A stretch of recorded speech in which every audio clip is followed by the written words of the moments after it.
નમસ્તે. ધોરણ 11 કેમેસ્ટ્રી આજના આ રિવિઝનના ત્રીજા વિડીયોમાં મિત્રો આપનું હાર્દિક સ્વાગત છે.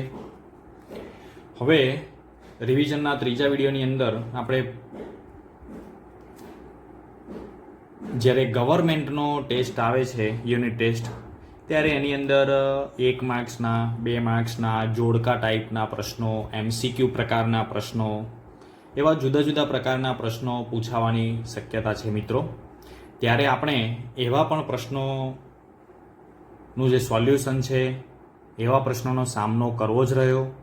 તો એના માટે આજે આપણે કેટલાક MCQ પ્રકારના જે પ્રશ્નો છે, જે ખૂબ જ આપણી બુદ્ધિનું પ્રદર્શન ત્યાં આપણે કરવું જ રહ્યું, તો એવા કેટલાક MCQ ચેપ્ટર 1 અને ચેપ્ટર 2ના કેટલાક MCQ છે હું તમારી સામે આજે લઈને આવ્યો છું મિત્રો.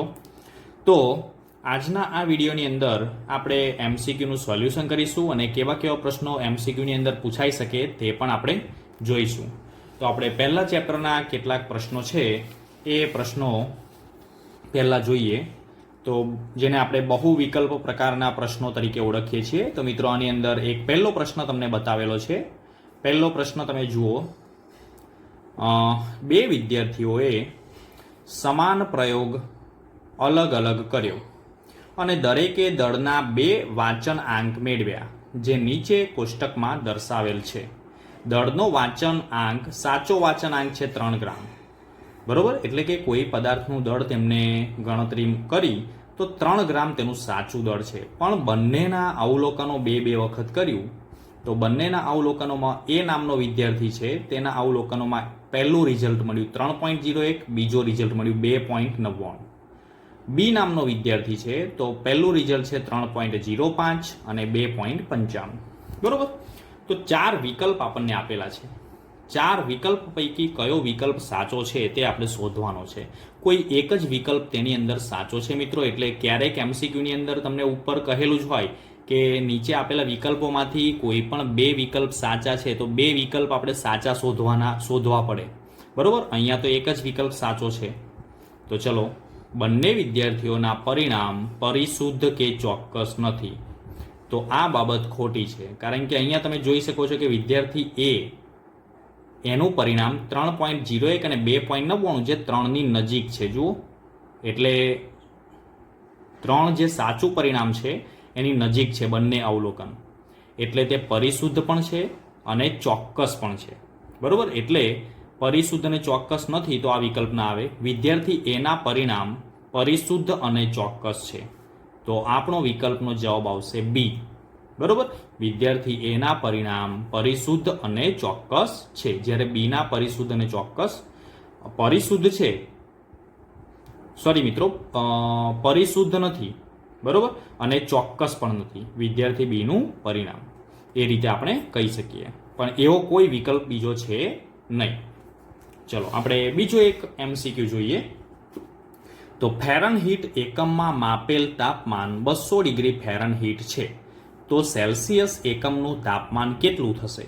તો મિત્રો આપણને ખબર છે ડિગ્રી સેલ્સિયસ અને ડિગ્રી ફેરનહીટ વચ્ચેનો સંબંધ દર્શાવતું આ એક સૂત્ર છે, બરોબર. અને એ સૂત્રની અંદર તમારે અહીં આગળ ફેરનહીટની કિંમત તમારે મૂકી દેવાની છે.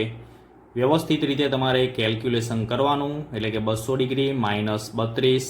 આનું તમે સાદું રૂપ આપશો તો તમને જવાબ મળશે 93.3 ડિગ્રી સેલ્સિયસ, બરોબર. એટલે આપણો વિકલ્પ છે ત્રીજો તે સાચો છે. તો મિત્રો આ રીતે આપણે MCQની અંદર પણ તમારે જે થિયરીની અંદર જે સિદ્ધાંતો લાગુ પડે છે એ જ સિદ્ધાંતો અહીંયા તમારે કામે લગાડવાના છે મિત્રો. ચલો, પ્રતિ 500 ml દ્રાવણમાં 5.85 ગ્રામ NaCl ધરાવતા દ્રાવણની મોલારિટી કેટલી થાય? તો મોલારિટી શોધવાની છે મિત્રો. તો મોલારિટી શોધવા માટે મોલારિટીનું સૂત્ર લખવું પડે, બરોબર. ચલો, આપણને આ જે સૂત્રની અંદર આપણને ખ્યાલ જ છે, એટલે હું અત્યારે અહીંયા આગળ આની અંદર કોઈ ચર્ચા કરતો નથી. ચલો, દ્રાવ્યનું દળ તમને કેટલું આપેલું છે? 5.85 ગુણ્યા 1000 ભાગ્યા અણુભાર એનો કેટલો આવશે? 58.5 આવશે. અને દ્રાવણનું કદ જે છે તે આપણને 500 ml જે આપેલું જ છે.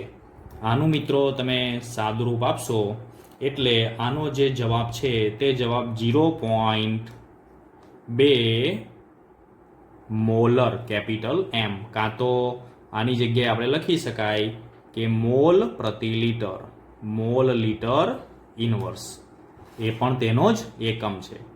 બરોબર, તો આ રીતે આપણે એનું સોલ્યુશન કરીશું, જે ત્રીજા વિકલ્પની અંદર આપણને આપેલું છે. જુઓ તમે આની અંદર 0.2 મોલ પ્રતિ લીટર.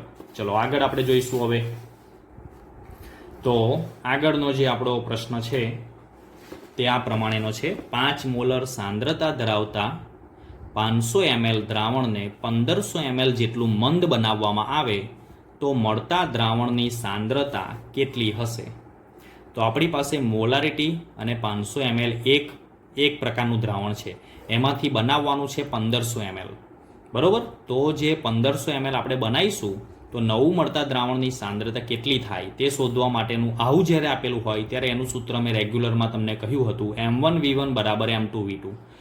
M1 એટલે કે પ્રથમ આપણે જે આ 5 મોલર સાંદ્રતા ધરાવતું 500 ml દ્રાવણ એટલે M1V1 ની વાત, અને M2V2 એટલે જે આપણે બનાવવાનું છે, જેમાં આપણે કાં તો કદ શોધવાનું હોય કાં તો સાંદ્રતા શોધવાની હોય. તો ચલો M1 એટલે કે 5, અહીંયા આપણે ધારો કે V1 છે તે કેટલું છે 500 ml છે, તો આપણે શું કરીશું 0.5 લીટર કરી દઈશું, અને M2 શોધવાનું છે, અને V2 જે આપણે લીટરમાં લઈશું 1.5 લીટર. તમે mlમાં મૂકશો તો પણ વાંધો નહીં, તો બંને બાજુ તમારે mlમાં મૂકવું પડશે. બરાબર, ગણતરી સરળ રહે એટલા માટે આપણે આ રીતે મૂકીએ છીએ. અહીંયા આપણે M2ને કરતાં બનાવીશું ત્યારે આપણને જવાબ મળશે 1.66.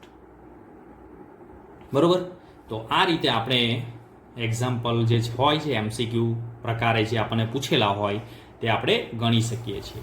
ચલો બીજો બહુ જ સરસ એક્ઝામ્પલ એક તમને આ રીતનો, મને લાગે છે ત્યાં સુધી આવો એક્ઝામ્પલ આપણને વારંવાર પૂછતા હોય છે. 1 મોલ તત્વમાં રહેલા પરમાણુની સંખ્યા એવોગેડ્રો આંક જેટલી હોય. એટલે તમને જે આ વિધાન કહ્યું છે તે આ પ્રમાણે કે 1 મોલ કોઈ પણ તત્વ હોય તો એમાં 6.022 ગુણ્યા 1023 જેટલી પરમાણુની સંખ્યા હોય. બરોબર, તો નીચેનામાંથી કયું તત્વ સૌથી વધુ પરમાણુઓ ધરાવે છે? એટલે આપણે મોલની ગણતરી કરવી પડે. આના મોલ કેટલા થાય? એ 4 ગ્રામ He. તો મોલ શોધવા માટેનું સૂત્ર મેં અહીંયા સાઈડ પર લખેલું છે, મોલ બરાબર દળ ભાગ્યા આણવીય દળ. બરોબર, તો અહીંયા આગળ આના મોલ શોધવા હોય તો સીધું મોલ બરાબર દળ કેટલા છે 4, આણવીય દળ એનું કેટલું થશે તો 4 થશે. તો કેટલા મોલ થયા? 1 મોલ. બરોબર, એ જ રીતે સોડિયમ દળ કેટલું 46, બરોબર, એનો અણુભાર કેટલો 23, તો 2 મોલ થયા. જુઓ આના કેટલા મોલ છે? 2 મોલ. આનું આપણે થોડુંક દૂર ગણીએ તો 0.40 ગ્રામ ભાગ્યા 40, તો આના તો ખૂબ જ ઓછા મોલ થશે, તમે ગણી લેજો. અને 12 ગ્રામ He, 12 ગ્રામ He છે ને, તો 12 ભાગ્યા 4 એનું આણવીય દળ તો 3 થશે, 3 મોલ. તો જેના મોલની સંખ્યા વધારે તેના પરમાણુઓ વધારે. જો મિત્રો ફરી યાદ રાખજો, આના પરથી તમે ઘણા બધા એક્ઝામ્પલ તમે ગણી શકો છો. બરોબર, હવે અહીંયા 1 મોલ, અહીંયા 2 મોલ, અહીંયા તો ખૂબ જ ઓછા મોલ મળશે.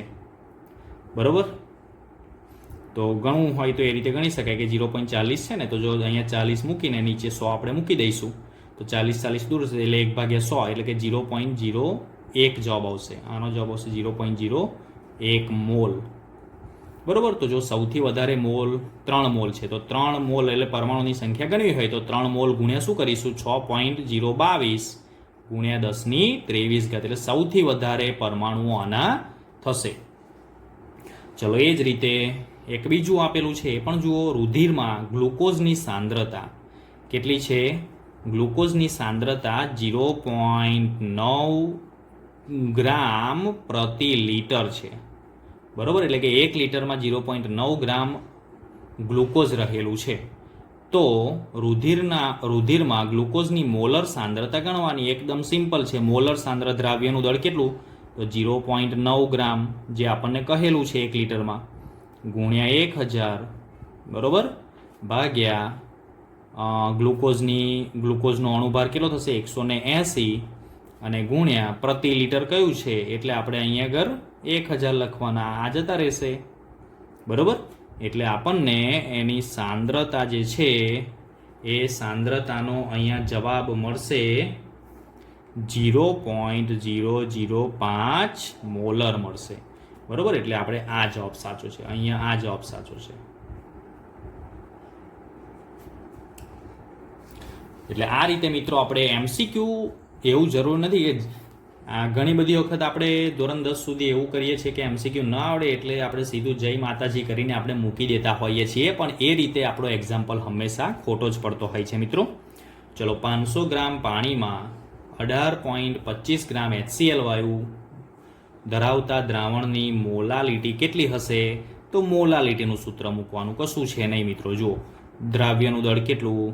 18.25 ગ્રામ HCl વાયુ ધરાવતા દ્રાવણની અને ગુણ્યા 1000 અને HClનું અણુભાર 36.5 અને 500 ગ્રામ પાણી છે, દ્રાવકનું દળ છે 500 ગ્રામ.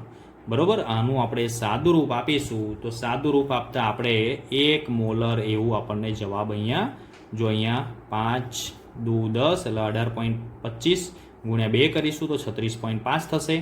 બરોબર, એટલે કે આ આખું ઉડી જશે અહીંયા, એટલે જવાબ સીધો 1 મોલર આવશે. બરોબર, ચલો એ જ રીતે તમારે એક બીજો એક્ઝામ્પલ છે, જુઓ જોઈ. પદાર્થના 1 મોલમાં 6.022 ગુણ્યા 23 પરમાણુઓ છે. હમણાં આપણે જોયું તેમ 1 મોલમાં કેટલા પરમાણુઓ હોય? તો 6.022 ગુણ્યા 10⁻23 હોય. તો 100 ml 0.02 મોલર H2SO4ના દ્રાવણમાં H2SO4ના અણુઓ કેટલા હોય? બરોબર, એ શોધવાનું છે આટલામાં. તો પહેલું આના પરથી આપણે મોલની સંખ્યા શોધવી પડે. તો મોલારિટી બરાબર મોલ ભાગ્યા એનું કદ, એટલે કે લીટરમાં એનું કદ આવે ને તે. બરોબર, તો અહીંયા સાંદ્રતા છે 0.02 અને ગુણ્યા એનું કદ કેટલું છે? 100 ml છે, અથવા તો 0.1 લિટર લઈ લો, બરાબર એના મોલ, એટલે સીધું મોલને મેં કરતા બનાવી દીધા. બરોબર, તો જવાબ આવશે 0.0002 આવશે. બરોબર, આટલા મોલ મળશે. જુઓ, તો આટલા મોલ આપણને મળ્યા અહીંયા આગળ. ત્યારે એના આપણે અણુઓ શોધવાના છે મિત્રો. તો એના અણુઓ શોધવા માટે શું કરવાનું? તો એને 6.022 ગુણ્યા 10⁻23 વડે ગુણી નાખવાનું. બરોબર, એટલે આપણને જે જવાબ અહીંયા મળવાનો છે તે જવાબ આપણો 12.044 ગુણ્યા 10⁻20 જેટલા અણુઓ H2SO4માં હોય. બરોબર, પછી બીજું એક સિમ્પલ એક્ઝામ્પલ તમને આવો પૂછી શકે, કાર્બન ડાયોક્સાઇડમાં કાર્બનનું ટકાવાર પ્રમાણ કેટલું? કાર્બન ડાયોક્સાઇડમાં કાર્બનનું ટકાવાર પ્રમાણ તો આપણને આવડે કે નહીં? ચલો, અહીંયા ખાલી સૂત્ર તમને અહીંયા બનાવી દઉં. કાર્બનનું ટકાવાર પર્સન્ટેજ ઓફ કાર્બન. બરોબર, એટલે ટકાવાર પ્રમાણ શોધવું છે તો કાર્બનનું દળ કેટલું? કાર્બનનું દળ 12 હોય. બરોબર, અને કાર્બન ડાયોક્સાઇડનું કુલ દળ કેટલું થાય? તો જો 16 દુ 32 ને 12 44 એટલે એનો અણુભાર અને ગુણ્યા 100 કરીશું. બરોબર, તો આ એના પર્સન્ટેજ કાર્બન ડાયોક્સાઇડની અંદર કાર્બનનું પ્રમાણ છે તે આપણને અહીંયા મળશે 27.27%. બરોબર, તો આ એનો જવાબ આવશે. તો આ રીતે આપણે શોધી શકીએ છીએ. બરોબર, ચલો એક બીજું આપણે જોઈએ. સરસ એક્ઝામ્પલ બીજો છે મિત્રો. એમસીક્યુ તમે જેટલા સોલ્વ કરો એટલું તમારી જે થિયરી છે એ થિયરી વધારે ને વધારે મજબૂત થતી જાય છે. જુઓ, એક સંયોજનનું પ્રમાણસૂચક અને આણ્વીય દળ CH2O છે પ્રમાણસૂચક સૂત્ર, અને એનું આણ્વીય દળ છે 180 ગ્રામ છે. તો સંયોજનનું આણ્વીય સૂત્ર શોધવાનું છે. એકદમ સહેલો છે મિત્રો. પ્રમાણસૂચક સૂત્ર આપેલું હોય તો એના પરથી એનું સૂત્રદળ શોધીએ કે નહીં? તો પહેલાં એનું સૂત્રદળ શોધી નાખો. જુઓ, સૂત્રદળ બરાબર CH2O છે ને એનું તો કેટલું થાય? તો 12 + 2 + 16. તો અહીંયા 14 અને 16 30 થશે. ચલો બરાબર, 30 ગ્રામ એનું સૂત્રદળ થયું. હવે એન શોધી નાખો. 180 આણ્વીય દળ ભાગ્યા એનું સૂત્રદળ 30 ગ્રામ, તો કેટલા થશે? 6 તાલી 18, એટલે કે 6 થશે. એન બરાબર 6 મળે. તો આપણે પ્રમાણસૂચક સૂત્ર હોય, આણ્વીય સૂત્ર બનાવવું હોય તો કેવી રીતે બને? તો આણ્વીય સૂત્ર બરાબર 6 ગુણ્યા એનું પ્રમાણસૂચક સૂત્ર CH2O, તો C6, 6 દુ 12, એટલે કે H12O6, એટલે કે આપણને અહીંયા આગળ ગ્લુકોઝ મળશે. તો આ છે, જો કેટલું સહેલું છે મિત્રો અહીંયા, બરોબર. તો આ રીતે તમારે જુદા જુદા MCQ તમારી પાસે જે રેફરન્સ બુક હોય એ રેફરન્સ બુકની અંદરથી તમારે જુદા જુદા MCQ આ રીતે તમારે ગણવાના છે, એને સમજવાના છે, તો જ તમે સારી રીતે એક્ઝામમાં પાસ થઈ શકો છો. તો ચલો મિત્રો, હવે આપણે બીજા ચેપ્ટરના કેટલાક MCQ છે તેને આપણે સોલ્વ કરીએ. રુથરફોર્ડના આલ્ફા કણ વિશ્લેષણના પ્રયોગ ઉપરથી નીચેનામાંથી કયું તારણ મળતું નથી? તો મિત્રો 4 તારણ આપેલા છે, એમાંથી એક તારણ ખોટું હશે. તો પરમાણુમાં મોટાભાગની જગ્યા ખાલી છે, તો તે સાચું છે. પરમાણુની ત્રિજ્યા આશરે 10⁻10 મીટર અને પરમાણુના કેન્દ્રની ત્રિજ્યા 10⁻15 મીટર છે, આ પણ સાચું છે. ઇલેક્ટ્રોન નિશ્ચિત ઉર્જા ધરાવતા વર્તુળાકાર માર્ગમાં ગતિ કરે છે, જેને કક્ષા કહે છે. આ વાત રુથરફોર્ડે કહી નથી, માટે જવાબ આવશે ત્રીજો. ચલો, નીચેનામાંથી કયો વિકલ્પ પરમાણુની ધરા અવસ્થામાં ઇલેક્ટ્રોનીય રચના દર્શાવતો નથી? તો મિત્રો, ઇલેક્ટ્રોનીય રચના ધરા અવસ્થાની અંદર કઈ શક્યતા ધરાવે એ બાબત આપણે અહીંયા નોંધવાની છે. તો એના માટે આપણે બાહ્યતમ કક્ષાના ઇલેક્ટ્રોનની રચના જોવી પડે. તો અહીં આગળ તમે જુઓ 3D8 4s2, તો મિત્રો આ શક્ય છે, બરોબર. એ જ રીતે 3D9 4s2, 3D9 4s2 એ શક્ય નથી, કારણ કે S 4s અને 3D વચ્ચે ઉર્જાનો તફાવત ઓછો છે, અને બીજું કે ઇલેક્ટ્રોન એક્સચેન્જ થઈને 4sમાંથી એક ઇલેક્ટ્રોન 3Dમાં આવશે અને સ્થાયીતા પ્રાપ્ત કરશે, એટલે 3D10 4s1 બનાવશે. એટલે આ શક્ય નથી. બાકી જો 3D10 4s1 શક્ય છે, 3D5 4s1 પણ શક્ય છે, એટલે આ શક્ય નથી. તો આ રીતે આપણે વિચારવું પડશે. ચલો, એ જ રીતે 1s અને 2s કક્ષક માટે સંભાવ્યતા ઘનતા આ પ્રમાણેની છે. આ 1s છે અને આ 2s છે. આપેલ જગ્યામાં બિંદુઓની ઘનતા એટલે કે ઇલેક્ટ્રોન મળી આવવાની સંભાવ્યતા ઘનતા દર્શાવે છે. આ જે ટપકા જે તમને એકદમ આછા દેખાય છે, તે ઇલેક્ટ્રોન મળી આવવાની સંભાવનાની ઘનતા છે. એના પરથી તમારે 4 વિકલ્પ આપેલા છે, એમાંથી કયું વિધાન સાચું નથી એ તમારે કહેવાનું છે. તો જુઓ જોઈ, 1s અને 2s કક્ષકોનો આકાર ગોળાકાર છે, તો એ સાચું છે. પરમાણુય કેન્દ્રની નજીક ઇલેક્ટ્રોન મળી આવવાની સંભાવના મહત્તમ છે, તો એ પણ સાચું છે, બરોબર. કોઈ એક ચોક્કસ અંતરે બધી જ દિશામાં ઇલેક્ટ્રોન મળી આવવાની સંભાવ્યતા સમાન છે, તો 1s S કક્ષકની અંદર S કક્ષક ગોળાકાર હોવાથી ઇલેક્ટ્રોન બધી દિશામાં સરખો મળી આવે છે.